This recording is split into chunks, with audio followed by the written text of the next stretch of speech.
Šlovė Alachui mūsų kūrėjui. Šiandien noriu pakalbėti apie kai kuriuos parsidavusius politikus. Išsakyti visą nuomonę, ką apie juos manau, ir tikiuosi, kad jie pamatys šitą video. Tai po Kauno mečetės posto vis atsiranda tokių politikų pasisakymų, kur užkliūva jie musulmonai.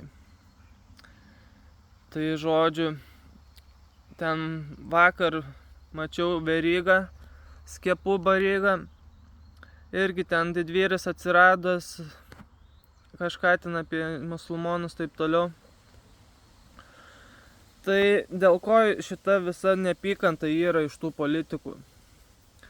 Nes yra, kas skiria nemažai pinigų, ten 600 ar kiek ten milijonų, žydai ar kas ten, nežinau, bet jie finansuoja,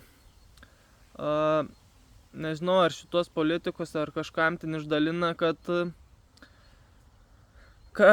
kurtų visokias melagingas istorijas apie islamą, kad kaip ten tie fanatikai, kur bijo emigrantų taip toliau, kur kas antras vos ne postas apie islamą, ten grėsmės įsivaizduojamas ir taip toliau.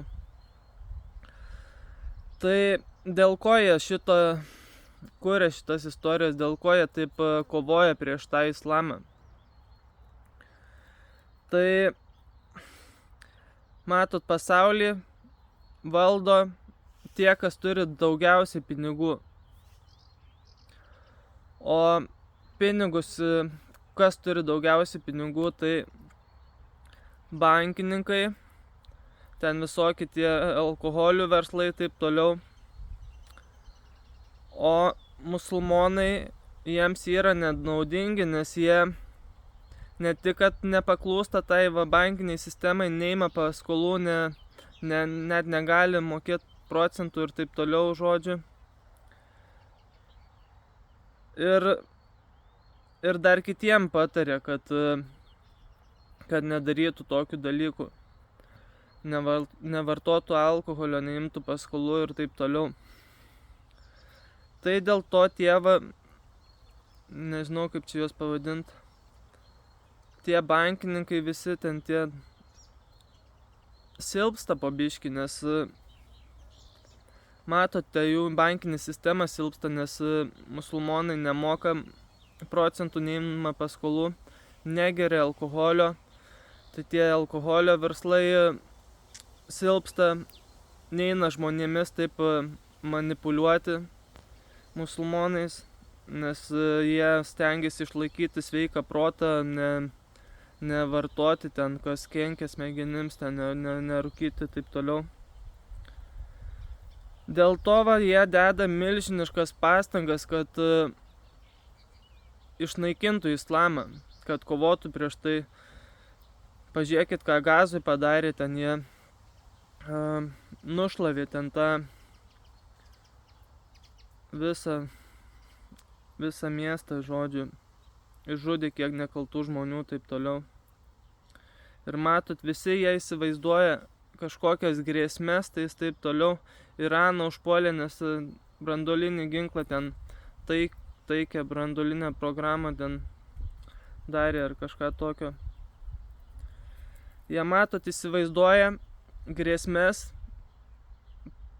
kaip pasiteisinimą tai naudoja, kad galėtų pulti, terrorizuoti, engti visaip ten tuos musulmonus ir taip toliau. Tai daug kas sakys, kad pažiūrėkit, kas ten Anglijoje vyksta, taip toliau, nusikaltimai, taip toliau. Bet kad ten įstatymai gan palankus, ten tiem nusikaltėliam įstatymai, ten, kiek žinau, tai ten visi važiuoja ten daryti nusikaltimus į tą Angliją.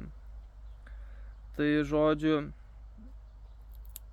tas yra, kad Lietuva tai čia tiem musulmonam nėra patraukli šalis. Pasižiūrėkit, kaip dauguma lietuvių bendrauja su tais musulmonais, kaip juos engia, vadina visaip ten žodžiu, tai matot, jiems tikrai nėra labai didelio malonumo toj Lietuvoj būti, jie tiesiog atvažiuoja arba užsidirbti, arba pastudijuoti, arba šiaip nuo kokio karo pabėgėliai, nes ten jų šalyse koks karas vyksta ar taip toliau.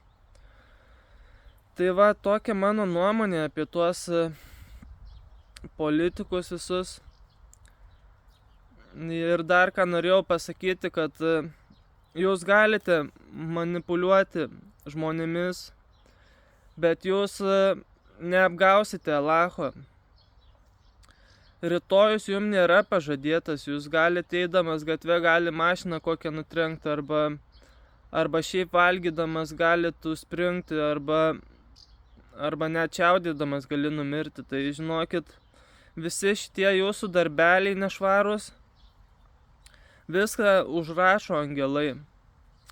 Ir už kiekvieną darbą reikės atsakyti. Tai kol dar nevėlu patarčiau susiimti